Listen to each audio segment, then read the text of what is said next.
It is time for SEC football. I'm excited. I've been looking forward to this since it ended earlier this year. I'm itching for some football. Yeah, I know. Me and you both. And it does not start on Saturday for all teams. The Auburn Tigers will play Friday night. We'll get more to that game later. How about we'll start with a Saturday matchup between Central Arkansas and Missouri. Of course, Missouri losing Brady Cook to graduation.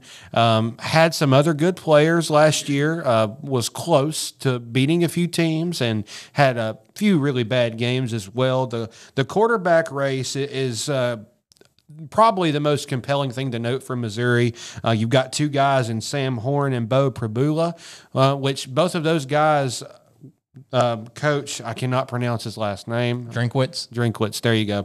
Coach Drinkwitz said that both really played well in the spring and established leadership, and he didn't feel like he could decide without a little more info. Alex, they do open with Central Arkansas, not a very great opponent, so if you're going to have questions, I guess that's a pretty good time to do it, but should this concern Missouri fans? It would concern me if they were playing like a Florida State like Alabama is or a Clemson like LSU is in week 1. But they got the benefit of the doubt here when they scheduled Central Arkansas, which likely will be the last time or one of the last times they're able to schedule one of these cupcake games with the 9-game SEC schedule. So enjoy it while you can, Drinkwitz, figuring out your quarterback situation at the beginning of the season in the first game because it won't happen in the near future.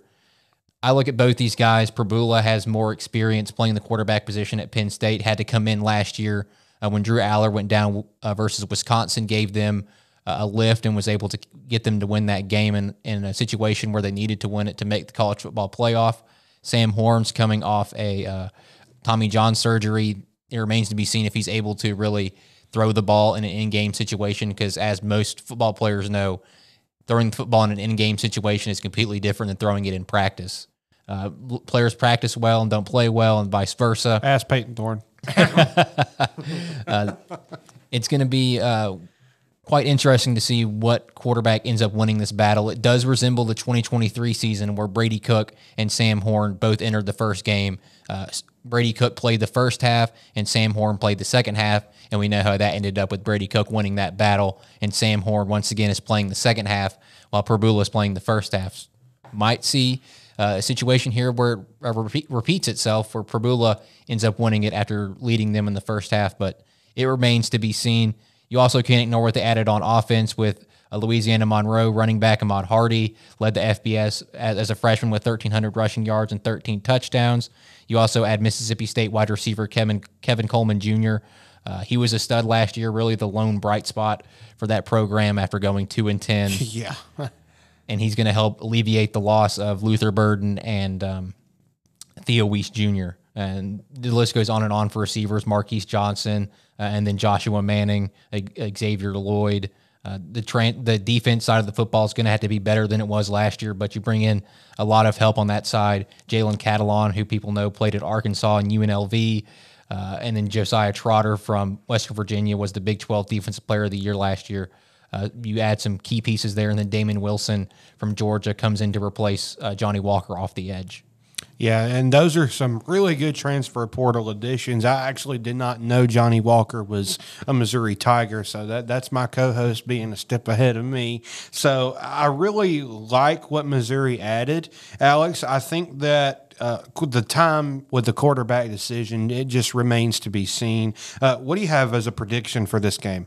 I think Missouri will win it handedly. If they don't, there's some serious issues with Eli Drinkowitz. No doubt about it. I do agree there. I think Missouri does come past a few dynamic playmakers for Central Arkansas. They're terrible on defense. Let's go ahead and go to Tennessee and Syracuse. Now, this one's in Atlanta in the Mercedes-Benz Superdome.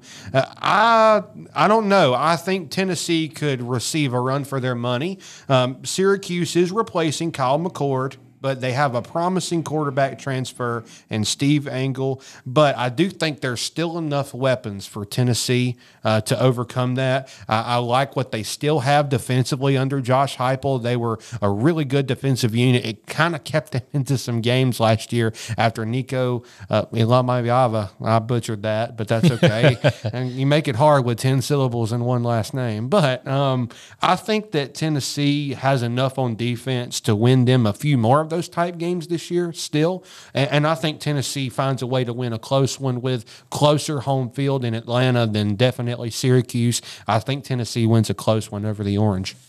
I think this will be a blowout. Syracuse, you kind of mentioned it, KJ, with Kyle McCord gone, but they also lose LaQuint Allen, their running back, Aronde Gadsden, their tight end, and then both receivers from last year, Trevor Pena, who's now at Penn State, and Jackson Meeks, who's in the NFL. In a pass-heavy offense, losing your quarterback, your receiving running back, your tight end, and your top two receivers. And really in the portal, you add Notre Dame backup quarterback Steve Angeli, and then Jonte Cook from Texas, who Jonte Cook could be very, very good for Syracuse in this pass-heavy offense. But having to replace so much on that side of the football, they only returned 50% overall of their returning production, which is the lowest in the ACC and a 90th nationally among 136 FBS teams. That's going to be the downfall of Syracuse, is the lack of returning production. And I know Tennessee has that same issue on the offensive side of the football. Nico's gone. Dylan Sampson, the huge part of their offense last year, the anchor of it. The receiving room is totally revamped. Brew McCoy's gone. Squirrel White's gone. So you lose some weapons there. But I still think the weapons in that receiving room, Chris Brazzell II, Mike Matthews, Braylon Staley are talented enough to keep it going. Joey Aguilar at quarterback, he's won big games at Appalachian State. I don't think it's going to be an issue for him. And while the running back room you're not going to be able to replace Dylan Sampson in this one offseason. They didn't get a guy that I think has that talent level. But the three-headed monster of Deshaun Bishop, Peyton Lewis, and Star Thomas can help alleviate the running back hole that Dylan Sampson left.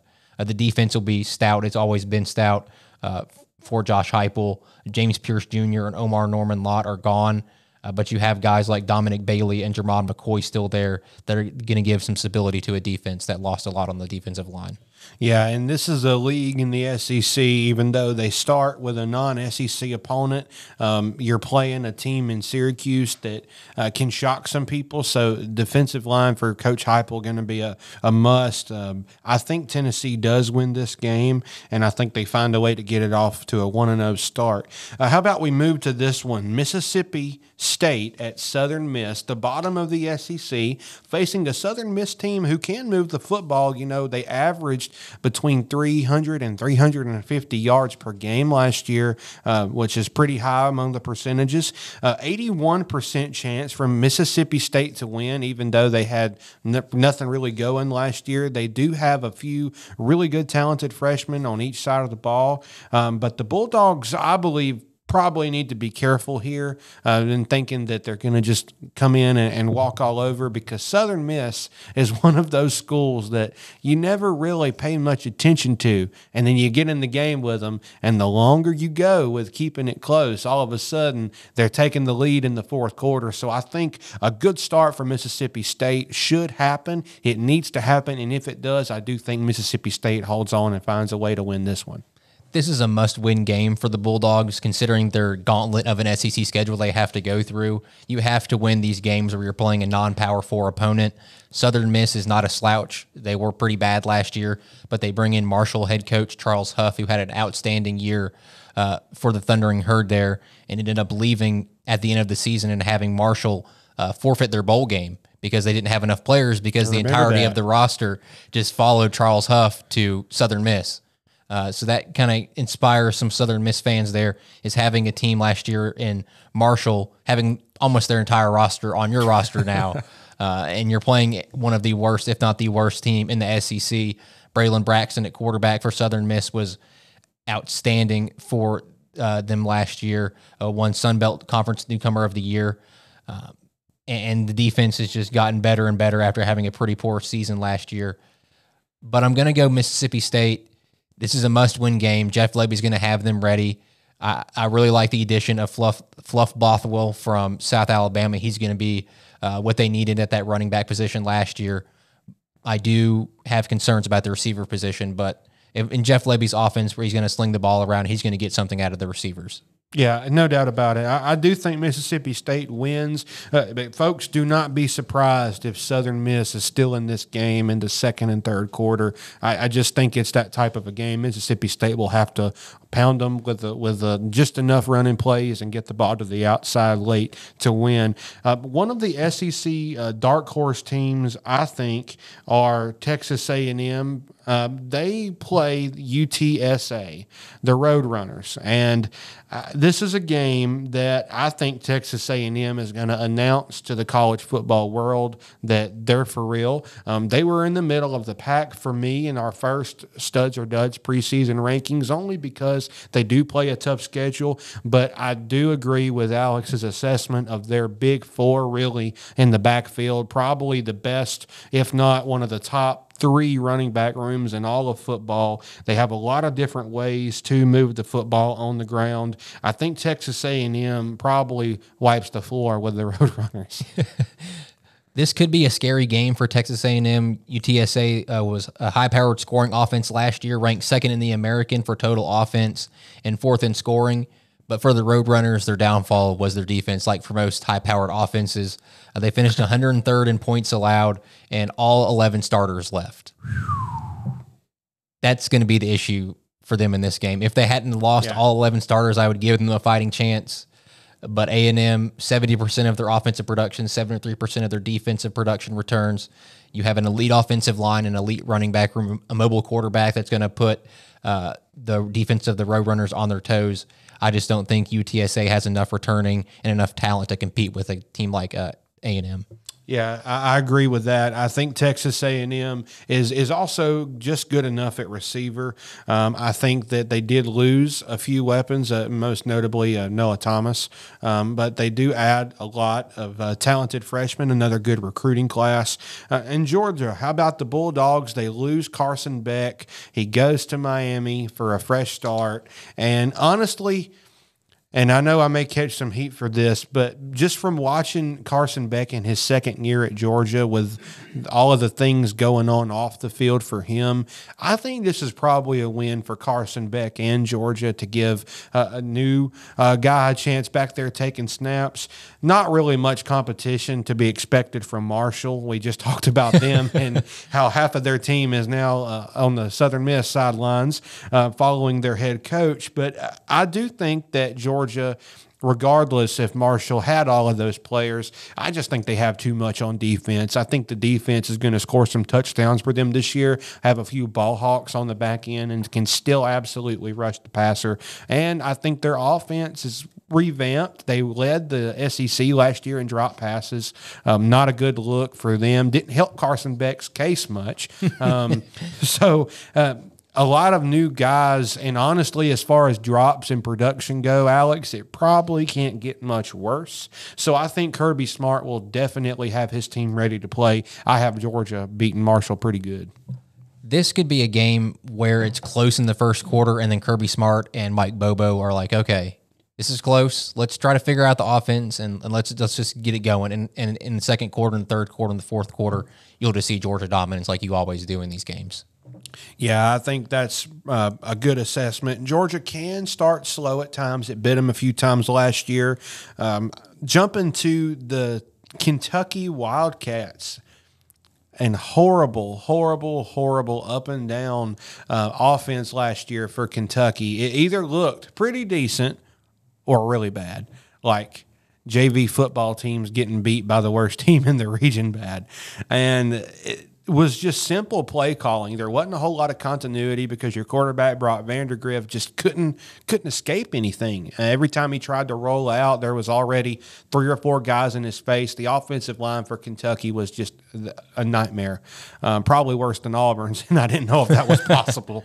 But I think Toledo plays Kentucky very close. Kentucky does get a few good weapons, but looking at Tucker Gleason, the quarterback for Toledo, he had a really good season last year. I don't think that's going to not continue. I think he moves the football on Kentucky's defense, if nothing else, through 2 or 3 quarters. I think Kentucky can ultimately win, but I actually, for now, have Toledo in a slight upset. I think Toledo steals one. Kentucky is only favored by 7, so not a lot of on-paper faith in this offense, Alex, carrying over from last year. Is that a fair assessment to only have Kentucky as a 7-point favorite against a streaky Toledo team? I think that's pretty fair considering Toledo is the preseason favorite to win the MAC. Everybody loves them some action during the middle of the week, and I'm one of them. But Kentucky, they had to have an overhaul on both sides of the football, and they did that. They brought 50 new players into that program. Zach Calzada at quarterback has experience in the SEC, playing at Texas A&M and then appearing on the sidelines for the Auburn Tigers when he decided he wanted to play. You revamped the running back room with Dante Dowdle from Nebraska. He was pretty good for them last year. The receiving room, that's the receiver you didn't want to lose, was Barry and Brown. He's just so explosive, not only in the receiving game, but the return game. But you have a guy like Kendrick Law come in from Alabama who I think didn't get a fair shake with the Crimson Tide, and he can be a super talented player for them, help replace what Barry and Brown had in really the return game and the receiving game, so explosive. And one guy that I think is under the radar for the receiving room and really the Wildcats program as a whole is Jamori Macklin. I thought he was going to have a breakout year last year for them. Didn't have that, only finished with 13 receptions and 313 yards. But the year before that, he had 57 receptions, 1,004 yards, and 11 touchdowns at North Texas. So he has the ability to take over football games and help lead a program in that receiving department. The defense, you had to have an overhaul there. Wasn't great last year outside of a guy in Deontay Walker. You returned 2 guys in the secondary that were also outstanding for them and really needed to keep them with Jordan Lovett and J.Q. Hardaway. Maxwell Harrison's gone to the NFL playing for the Buffalo Bills. I think Kentucky brought in what they needed to bring in to revamp this roster under Mark Stoops, and I just don't think Toledo has the level of talent to keep up with them in this game. Yeah, I think this is going to be probably a very competitive game. I think Toledo might upset them, but I do think that Kentucky can stay in the game as well. All they need is to score a few touchdowns, which they were allergic to the end zone at times last year. But so were the Auburn Tigers and other teams. Next, we're going to go on to Florida. How about DJ Lagway? How impressive was it last year to take advantage of his moment? Didn't really look the best his first time trotting out there, but when Graham Mertz officially went down, season-ending injury, the only option was DJ Lagway. You had to roll with the freshman, and I think, Alex, that could only benefit him. I thought Billy Napier at times was a little bit too much criticized. I thought that he had some really good pieces around DJ Lagway.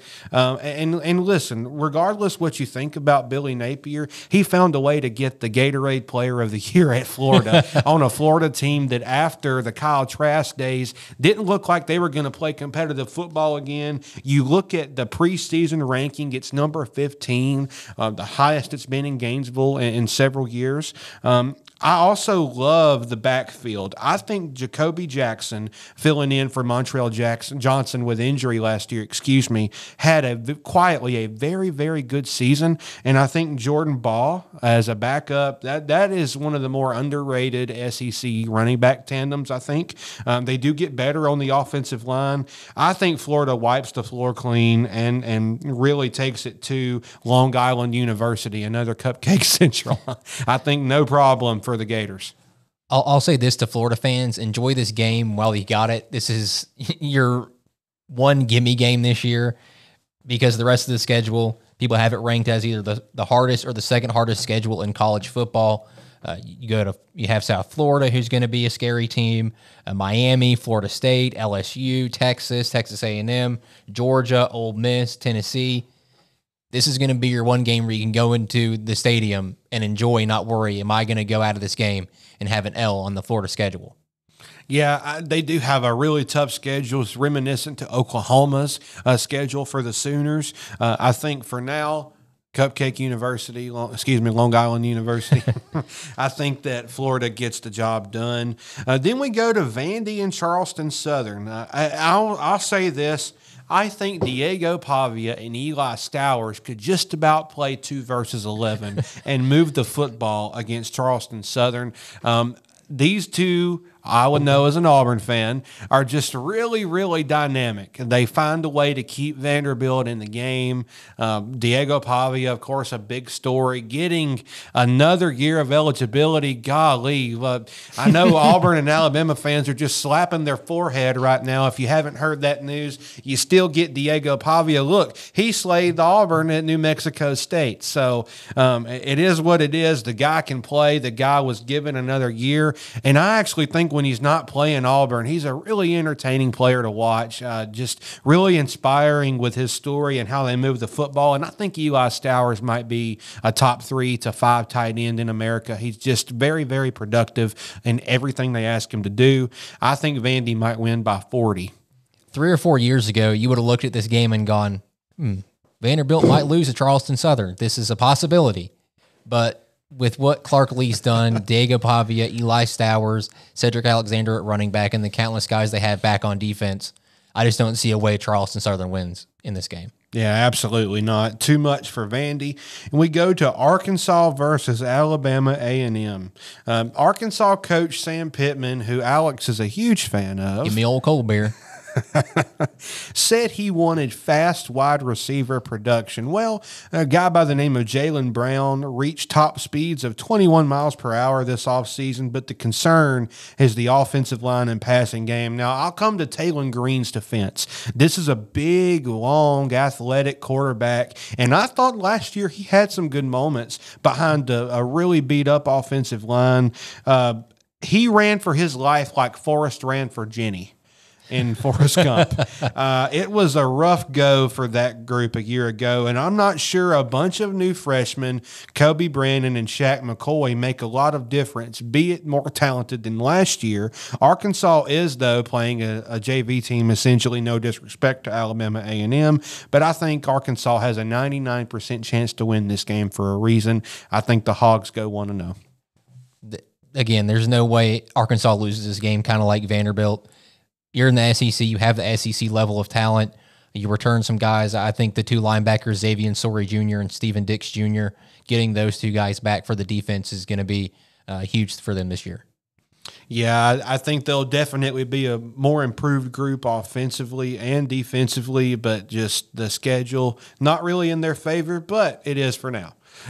We go on to Oklahoma. Oklahoma has really good talent on both sides of the ball, offense, especially in new additions, John Matier and Jaden Blue, with weapons on the outside, returning in Jermichael Carter and Giovanni and Jaden Gibson. I think there's enough for Oklahoma.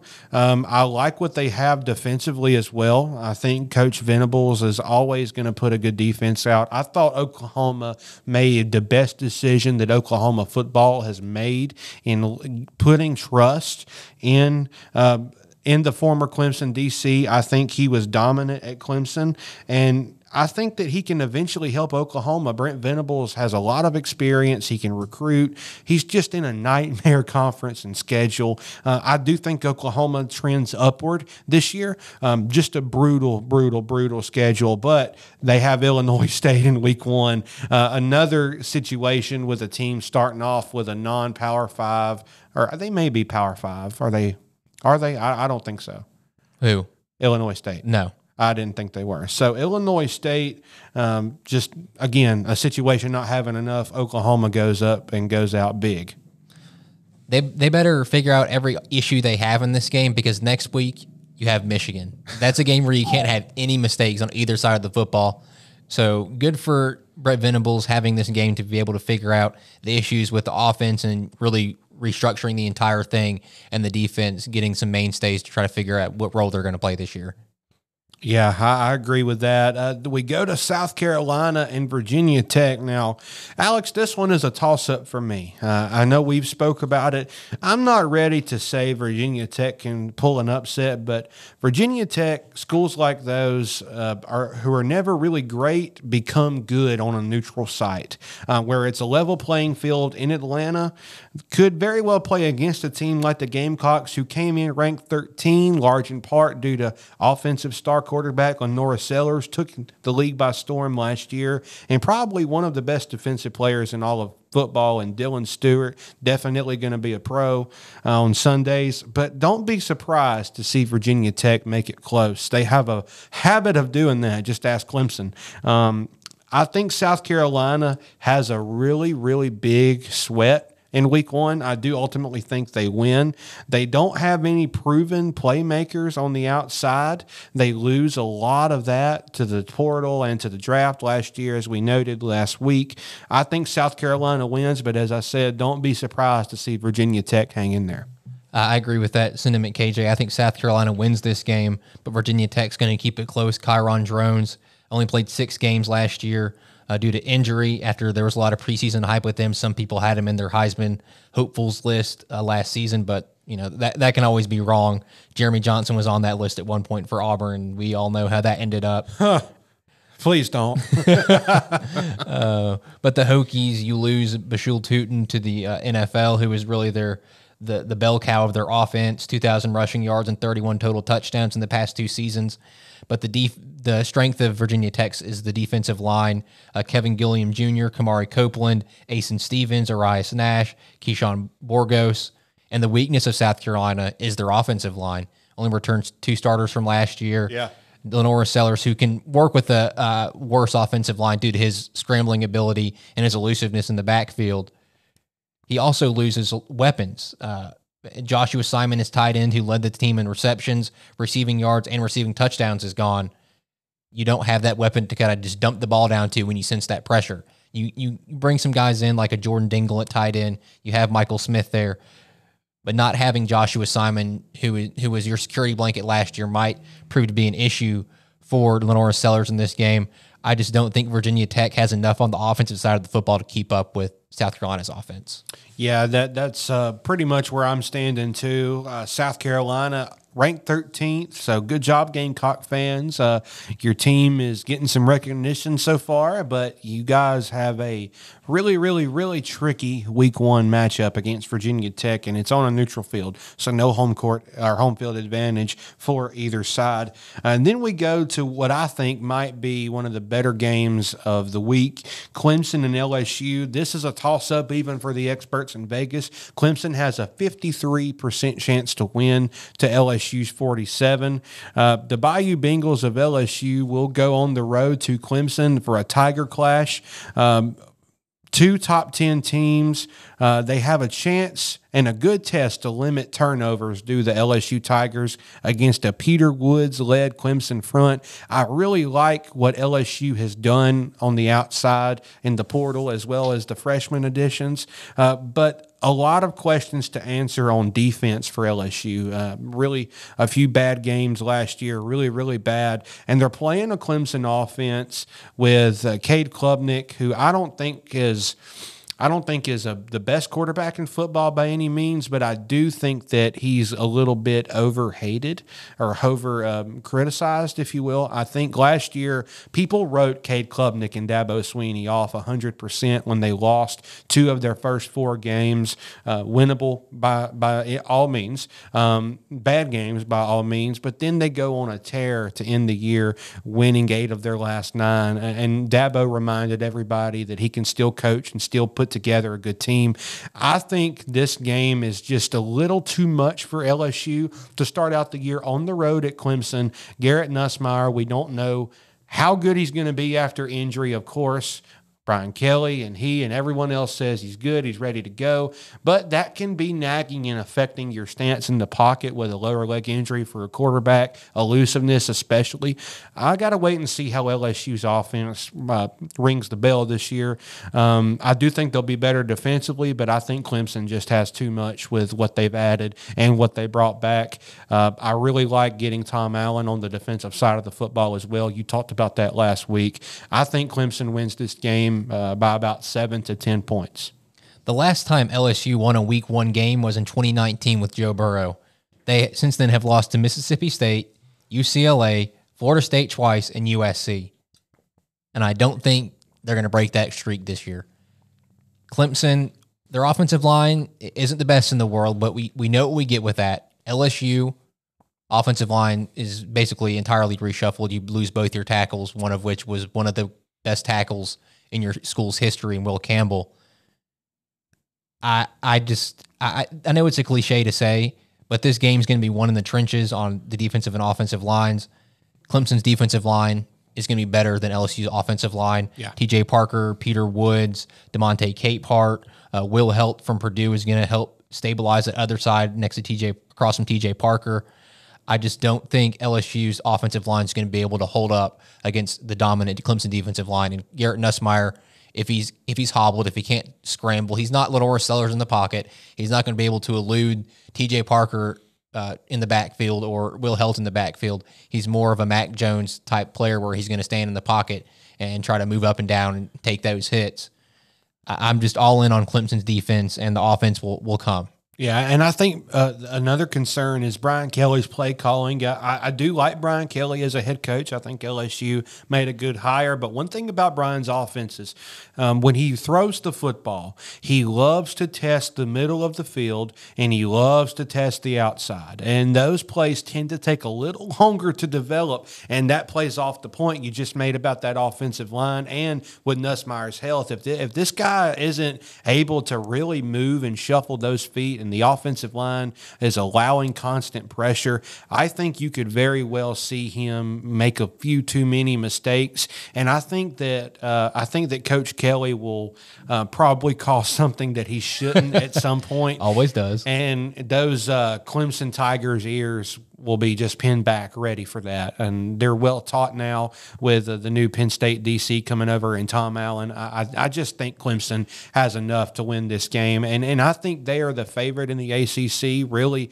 not a great conference for football. I think the only team that can really maybe test them, and you can comment on this, is Pitt. I mean, you're talking about a team that has 3 wide receivers all in the top 5 for the Biletnikoff. Pitt can absolutely move the football, but I think Clemson's defense would probably have them the edge over Pitt. I just think Clemson's going to make a really nice comeback this year and return to what they were.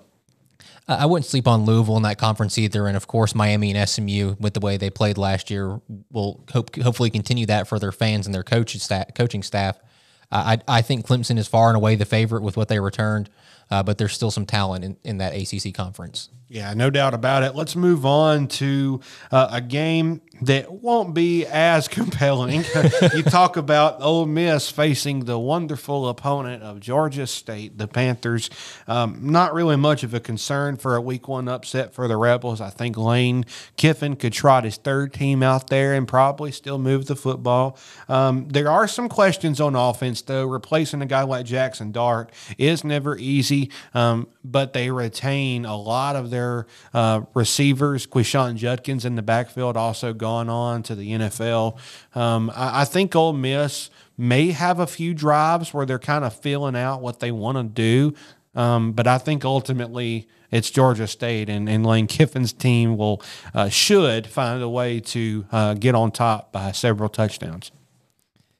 Georgia State did beat Vanderbilt last year, 36-32. Okay. Alex is contesting me here. But I don't. Vanderbilt last year at that point and Ole Miss this year are 2 completely different teams. Sure. Georgia State doesn't have what they had last year. Obviously, the entire roster probably hit the portal. I don't have the numbers sitting in front of me. But when you're a Georgia State, you're in a lower tier conference. You're not going to be able to retain the talent you had last year. There's no way they keep up with Ole Miss. Yeah, I agree with that. I think that Ole Miss probably, like I said, they may even throw a few water boys out there. Hey, put that water bottle down. Take a snap. Let's see how you do. I think it's going to be all fun for Ole Miss. And then we have the game Friday night. My Auburn Tigers on the road in Texas to take on Baylor. A lot of changes for this team, Auburn-wise, Alex. Most notably, the quarterback room looks completely different. You get a guy like Jackson Arnold in. He's going to be the starter, and he's back in his home state, played his high school football in Texas. He talked to the reporters this week about how excited he is to be in Friday Night Lights in a state that takes football very, very seriously. I also like what my team did as far as hitting the portal for some offensive linemen. You go and get 1 and 2 as far as tackles available in the portal in Xavier Chaplin and Mason Murphy coming over from Oklahoma. I think this offensive line is definitely going to be better. And I think if they are better and can consistently hold up the pocket, I think Jackson Arnold, people are going to see is a capable quarterback, tossed in. You can basically say the ring of fire last year with all the injuries that Oklahoma had. I think when they played us, they were down their first 4 wide receivers and their first 2 running backs. And that's what Jackson Arnold was throwing the football to. And I think people tend to forget that when they look at how bad his QBR was on paper. But Alex, I just like what Auburn put around him. Cam Coleman coming back. We do lose Jarquez Hunter and Rivaldo Fairweather to the league.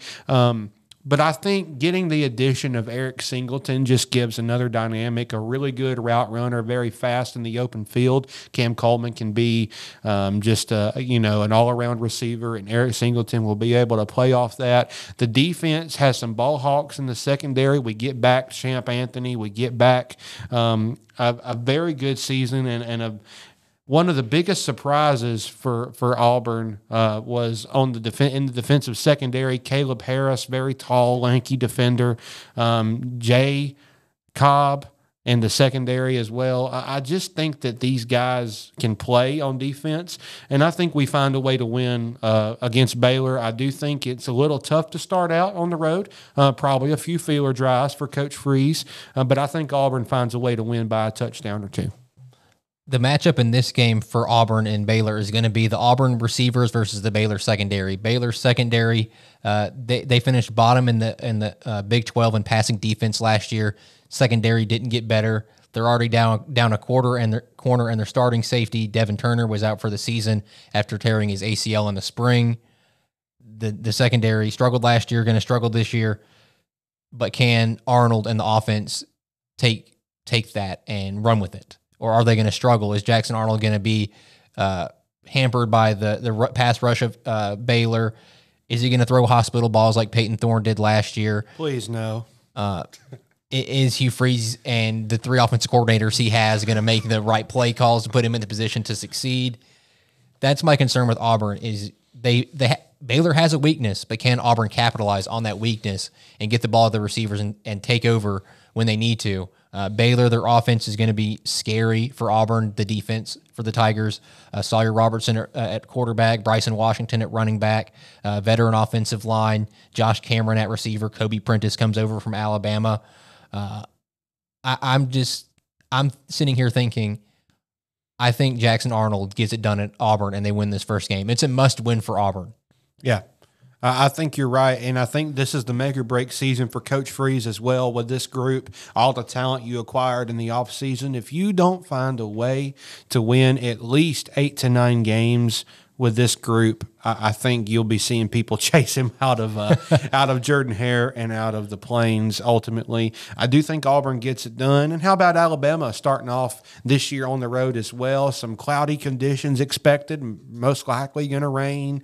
New quarterback situation for Alabama, kind of reminiscent to the Tigers with Ty Simpson, another revamped offensive line, now experienced. Did have a few things last year with Jalen Milroe running for his life. I think that'll probably be cleaned up this year. Coach DeBoer has had another year to kind of stabilize that unit up front. And even without Jam Miller, who is going to be out with a collarbone injury, I think the Tide will find their next emerging good running back in the backfield with next man up mentality. You just got to go out there and get it done. Still got Ryan Williams at receiver. I think the big thing for Alabama, though, this year is if their offensive line and passing game is good, teams are going to be in trouble because of the defense that Alabama has, and that pains me to say as an Auburn fan, but you return a lot of your production last year. A system last year that was questionable at times in late game moments, discipline on defense questionable at times in late game moments. I think a lot of that gets cleaned up, and even in the messy conditions in the rain, even without Jam Miller, I do think the Tide find a way to get it done against the Noles. You mentioned Jam Miller is out for this game, but also Tim Keenan, defensive tackle, underwent tightrope surgery this week. He's going to be out for multiple games. Tua was out, I believe, for 26 or 27. Brock Bowers was out for 27 days after suffering or having that surgery done for them. Losing him is going to be massive for that defensive line. That was one of the weaker points for this Crimson Tide team, is the depth behind Tim Keenan. And it's going to get tested in game one. James Smith, Jordan Renaud, they're going to have to get playing time. They're going to have to come in and help alleviate that loss that Tim Keenan left. You mentioned Jam Miller. The offense under Kalen DeBoer and Ryan Grubb at Washington in the 2023 season, when they made the Natty, they saw a player from every position in the offensive group get drafted except running back. They were still top 7 in scoring offense and top 2 in offense in total yards. Dylan Johnson was that running back coming over from Mississippi State. He actually was not the anticipated starter. When they were supposed to start, Cameron Davis missed the entire season with a knee injury. Kalen DeBoer and Ryan Grubb are not unknown to this right now. They've had experiences with this, with their running back going down with an injury. Difference here is the talent behind Jam Miller, I think, is better than the talent behind Cameron Davis at Washington, and they'll be able to alleviate that issue in this game. The keys for Alabama, as I was sitting down doing this prep and thinking about the way they played last year and the way they need to play against the Florida State offense under Gus Malzahn, is they're going to have to be disciplined. I see a lot of similarities between Gus Malzahn's offense and Vanderbilt's offense last year. A lot of RPO, a lot of trying to disguise things, get in motion, keep defenders' eyes in the wrong places. And Alabama struggled last year in the Vanderbilt game, where they would have that option and they would be diving down into a hole and they would be overcommitted. And then, there's Diego Pavia for 50 yards down the field. Your eyes from the backfield, there's the receiver 50 yards down the field for a touchdown because the safety's watching the backfield. And it's too late. It's too late to recover. They have to be disciplined in this game, playing a quarterback like Thomas Castellanos, who you're going to have to contain his scrambling ability. That's been a downfall for Alabama teams, is defending against scrambling quarterbacks. Obviously, it's different. Nick Saban's not there anymore. Kirby Smart's not there anymore. Defense is completely reworked scheme-wise and staff-wise. But that's still going to be an issue, is containing him. You have to be able to do that. The Tide struggled numerous times last year containing scrambling quarterbacks, Diego Pavia being the most notable one. And you have to avoid getting beat down the field by the speed of a guy like Squirrel White, who did that at Tennessee to Alabama tons of times a couple years ago. That's the 3 keys for the Crimson Tide: is be disciplined on defense, contain the scrambling ability of Thomas Castellanos, and avoid getting beat down the field by the speed at receiver. And I think the defense will be fine. The offense will take care of itself. I have full trust in Ty Simpson. Even if they force him to win the football game and take away that running game, he'll be able to do that because the weapons he has at receiver are so plentiful, even beyond Jeremy Bernard, Isaiah Horton, and Ryan Williams. Yeah, we'll just have to see how both teams from the state handle new quarterback situations. Auburn's game Friday, Alabama game Saturday, correct? Yes. Yes. There's some Labor Day games this weekend all over the place. On to the next game for this competitive opening weekend. Notre Dame and Miami, top 10 clashing on Sunday. Alex, Sunday football in college always feels a little bit different. It's funny, it's unusual, but it gives you something to look forward to, and a good game between Notre Dame and Miami. I think it's going to be close, probably low scoring. I think both defenses will probably have a good showing. I think Notre Dame's running game gets going, but I also think Carson Beck has a good redemption game in his first game as a Hurricane. I think Miami finds a way to win. I'm not a believer in Carson Beck. Said it last week in his revamped offense for Miami. Mark Fletcher at running back, C.J. Daniels and Ray Joseph at receiver. Alex Baumann actually at tight end, not me. I'm not playing tight end for the Miami Hurricanes, but we do have the same name. He just doesn't have 2 ends in his Baumann. He just has 1. I'm not a believer in them, and if they're not as good as the weapons he had last year at Georgia, he's going to struggle even more than he did last year. He was pitiful at times last year, forcing the football into places it didn't need to be forced to, making bad decisions. I mean, it was horrid. And for the Miami Hurricanes, Cam Ward carried that offense numerous times last year, won them tons of football games, and Carson Beck does not possess that same ability to go out in the 2 minutes they need to win the football game, march down the field, and score. He does not possess that same ability. He doesn't have that same moxie that a guy like Cam Ward had. The defense for Miami is going to be super talented. I think Mario Cristobal did a great job in the transfer portal addressing those issues, and also brought in Minnesota defense coordinator Corey Heatherman, who led a above average defense for the Gophers last year. But I'm just in love with Notre Dame. I know the quarterback situation's a question mark with CJ Carr. The pieces around him, it's hard not to see him be able to succeed. Jeremiah Love and Jadarian Price at running back, Jaden Greathouse, Malachi Fields, Will Pauling at receiver, Cooper Flanagan and Eli Raridan at tight end.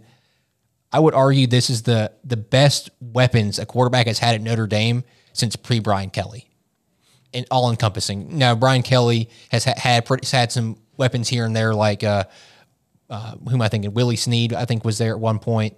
Will Fuller. It's not Willie Snead, it's Will Fuller, correct. The offense is the best it's ever been. The question marks at quarterback. The defense is super, super good. You lose some key pieces on that defensive line, but you still have a guy in Bryce Young who can take over a game at that edge position. The linebackers, you lose Jack Kaiser, who's your leading tackler, but you still have guys like Jalen Snead, Drake Bowen, and Jaden Osbury, who are still super talented and can worry about, and you don't have to worry about that huge loss. In the DB room, Devonta Smith, Christian Gray, and Leonard Moore, they could finish the season as the best DB room in the country. Yeah, this is going to be a really competitive game. I think it's the second best game of the weekend behind only this one, the one everybody's talking about, Texas and Ohio State. Saturday morning, 11 o'clock games for it being as good teams that are on the field with Texas and Ohio State. It really kind of irritates me. Honestly, I wish they'd play the best teams at 2 o'clock, but early morning game. I think the hype around Arch Manning is real. I think the kid can absolutely play. I just don't know if the weapons around him are ready for an Ohio State defense, but that Ohio State defense is revamped.